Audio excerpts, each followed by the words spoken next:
नमस्कार, स्वागतम। आज नाभि चैतन्य प्रयोग करेंगे। ये नाभि चैतन्य प्रयोग जो भी करता है वो प्रतिदिन के कार्यों को इतनी कुशलता से संपन्न कर पाता है और अपने जीवन को नई नई ऊंचाइयां देने में सक्षम होता है। नाभि चैतन्य ध्यान न सिर्फ हमें अनेक रोगों से दूर रखता है बल्कि हमें निरंतर चैतन्य रखता है, निरंतर प्रवाहमान रखता है, निरंतर गतिशील रखता है, निरंतर ऊर्जावान रखता है। तो क्या है ये नाभि चैतन्य ध्यान और किस प्रकार से इसे करेंगे, सारा कुछ समझ लेते हैं शास्त्रों के प्रकाश में। तो आपकी स्क्रीन पर श्लोक प्रदर्शित हो रहे हैं जो तंत्र आलोक नामक ग्रंथ से लिए गए हैं।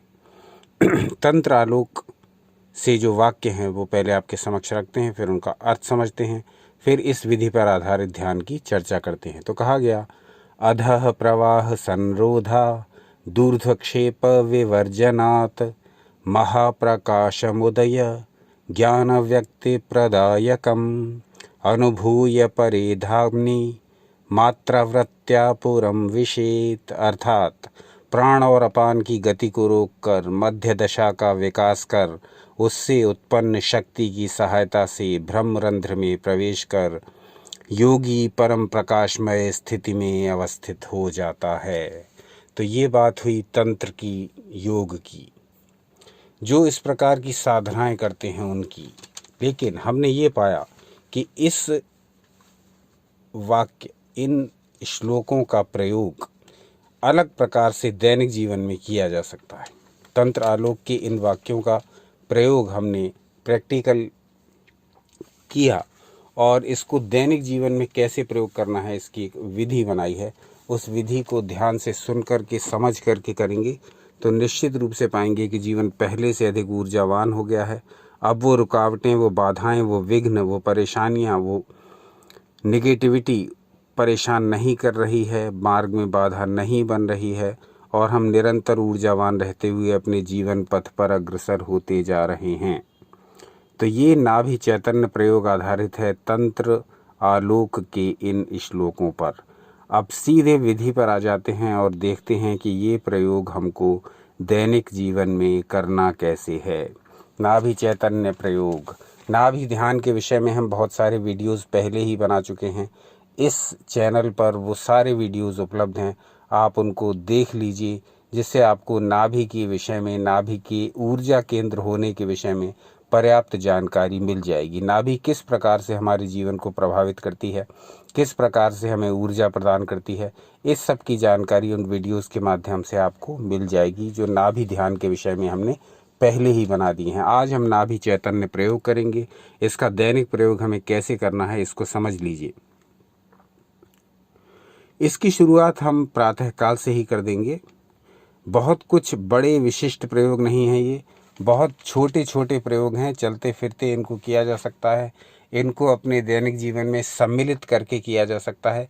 यानी इसके लिए आपको विशेष समय देने की कोई भी आवश्यकता नहीं, विशेष कर्म कांड करने की कोई भी आवश्यकता नहीं और पैसे का खर्च करने का तो कोई प्रश्न ही नहीं उठता। सब कुछ अपने शरीर में ही है, इसी को समझकर इस प्रयोग को करने की आवश्यकता है। तो दैनिक प्रयोग कैसे करेंगे?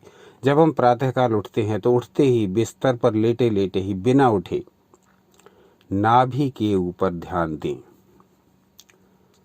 जब आपकी आंख खुल गई, आप बिस्तर पर लेटे हुए हैं, तो उसी स्थिति में नाभि पर ध्यान दें। कल्पना करें कि ये नाभि मेरे जीवन का केंद्र बिंदु है और आज सारे दिन जो मुझे काम करने हैं उन कामों को करने की ऊर्जा मुझे इसी केंद्र से मिलेगी, इसी नाभि से मिलेगी।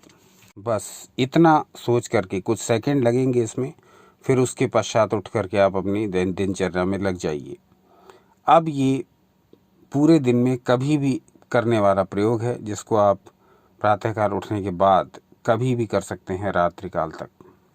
इसमें क्या करना है, पूरे दिन में जब कभी भी आपको लगे कि आपकी एनर्जी डिस्टर्ब होने लगी है, आपकी ऊर्जा मंद पड़ने लगी है, आपको थकान होने लगी है, आपका जीवन अस्त व्यस्त सा हो रहा है, आपका वो वाला दिन जो आप जी रहे हैं लस्त पस्त हो गए हैं, तनाव हो रहा है, डिप्रेशन में आ गए हैं, उदासी हो रही है, खींच आ रही है, निराशा हो गई है, चिड़चिड़ापन हो रहा है, क्रोध बहुत आ रहा है, सुस्ती आ रही है, आलस्य आ रहा है, नकारात्मक विचार परेशान कर रहे हैं, नकारात्मक ऊर्जाएं घेर रही हैं, पुरानी बातों को सोच सोच करके व्यथित हो रहे हैं। किसी ने हमारे विषय में कोई टिप्पणी कर दी तो उस टिप्पणी को सोच सोच के दुखी हो रहे हैं। काम कैसे पूरा होगा ये सोच करके दुखी हो रहे हैं। बेचैनी हो रही है, घबराहट हो रही है। किसी से बहुत ईर्ष्या करते हैं तो बार बार उसका चेहरा दिमाग में आ रहा है। किसी भी निगेटिव इमोशन का सामना कर रहे हैं तो अपना ध्यान अपनी सारी बातों से हटा करके कुछ सेकंड के लिए आप अपनी नाभि पर लगा लीजिए। जैसे प्रातःकाल उठते ही लगाया था, सोकर उठते ही कुछ सेकंड के लिए आपने अपनी नाभि पर ध्यान लगाया था कि ये मेरा मेन ऊर्जा का सेंटर है, इसी से प्राप्त ऊर्जा से मैं आज सारे दिन के काम करूँगा। उसी तरह से जब भी आपको दिन में कुछ भी गड़बड़ लगे अपनी ऊर्जाओं में, तब आप चलते फिरते भी बिना आंखें बंद करे नाभि पर ध्यान लगा लीजिए और सोचिए कि ये मेरा केंद्र है, मेरी ऊर्जा का स्रोत है, मेरी सारी नेगेटिविटी इसी केंद्र में समा करके नष्ट हो गई है, मेरे सारे खराब इमोशंस इसी नाभि केंद्र में चले गए हैं और वहाँ इनको नष्ट कर दिया गया है। कुछ सेकंड ये ध्यान करिए और फिर उसके पश्चात अपने दैनिक कार्यों में लग जाइए। यह आपका दिन में कभी भी करने वाला प्रयोग हो गया। एक प्रयोग हो गया प्रातः उठते ही बिस्तर पर, दूसरा प्रयोग हो गया दिन में कभी भी जब आपको ऐसा लगे कि हाँ आपकी ऊर्जा गड़बड़ा रही है तब, और तीसरा प्रयोग आपको करना है रात में सोते समय।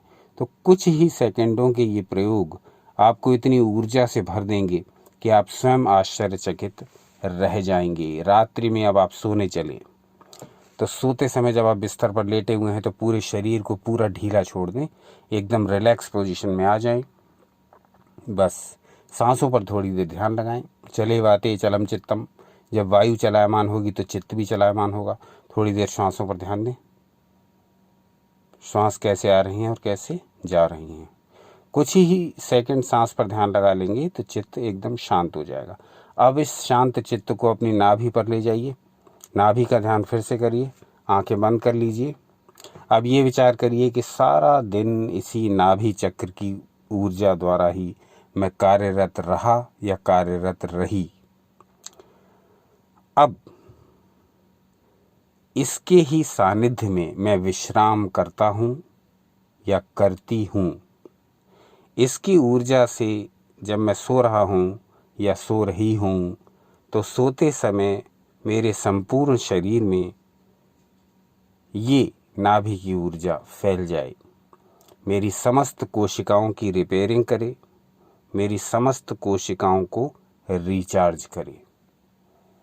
और जब मैं सुबह उठूं तो एकदम तरोताज़ा, स्फूर्तिवान, बिल्कुल फ्रेश, नए दिन के लिए तैयार, नई ऊर्जा से भरपूर, नई उमंग लिए, नया उल्लास लिए, नया उत्साह लिए मैं अपने दिन को प्रारंभ करूं। तो ये शक्ति मुझे दे मेरा नाभि चक्र, मेरी नाभि, मेरे सेंटर में स्थित ऊर्जा। आपने ध्यान दिया होगा कि नाभि बिल्कुल सेंटर में होती है शरीर के, यानी शरीर का ऊपरी भाग और शरीर का निचला भाग लगभग बराबर होता है नाभि से दूरी यदि नापें। नाभि से यदि हम शरीर को नापें तो शरीर का ऊपर का भाग और शरीर का नीचे का भाग इस प्रकार से व्यवस्थित होता है कि नाभि ठीक हमारे शरीर के सेंटर में होती है। इस केंद्र की शक्ति को पहचानिए। तंत्र में बहुत वर्णन दिए हैं नाभि के बारे में, आप कहेंगे तो नाभि पर बहुत विस्तृत वीडियोस बनाएंगे। आज जो हमने नाभि चैतन्यता का प्रयोग लिया, ये सभी के लिए करना बहुत अच्छा रहेगा, उपयोगी रहेगा। कोई बंधन नहीं है इसमें किसी का, किसी भी जाति, धर्म, लिंग का, समय का, देश काल का कोई बंधन नहीं। कोई भी व्यक्ति इसे कभी भी कर सकता है, बिल्कुल हानि रहित है। इस प्रकार का प्रयोग यदि हम अपने जीवन में करेंगे तो पाएंगे कि हमारे ऋषि मुनियों ने जो तंत्र, योग और अध्यात्म के शास्त्रों में जो हमारे लिए एक एक बात बताई, वो बारीक से बारीक बात हमारे प्रत्येक जीवन के पक्ष में लागू करने के लिए बनाई है। अब ये हमारे ऊपर है कि हम उन बातों को भूल जाएं या उन बातों को बार बार ढूंढ करके सामने लाएं और उन्हें प्रयोग करें। आज का प्रयोग आपके सामने तंत्रालोक से लेकर के रखा। आशा है कि इसको आप अपने दैनिक जीवन में अपनाएंगे और इससे कुछ ना कुछ लाभ उठाएंगे। जो लोग इस प्रकार के प्रयोग करते रहते हैं वो अपने विचार अवश्य शेयर करें। आज का अंक कैसा लगा ये अवश्य बताइए। इस विषय में और कुछ जानना हो तो वो भी बताइए। अपना अमूल्य समय हमें देने के लिए बहुत बहुत धन्यवाद। सनातन शास्त्रों से जुड़े रहें, क्योंकि भैया हमारे दुर्दिनों में हमने सनातन शास्त्रों से जुड़कर ही आनंद पाया, सुख पाया, यश पाया, वैभव पाया, सब कुछ पाया। तो सनातन शास्त्रों से जो जुड़ा रहेगा वो जीवन में कभी भी निराश नहीं होगा, कभी भी थकेगा नहीं, कभी भी हारेगा नहीं, कभी भी पस्त नहीं होगा, कभी भी पराजित नहीं होगा। ये वैल्यू है, ये महिमा है सनातन शास्त्रों की। इसीलिए बार बार कहते हैं, हर बार कहते हैं और अपने हर वीडियो में कहते हैं, सनातन शास्त्रों से जुड़े रहें, सदा आनंदित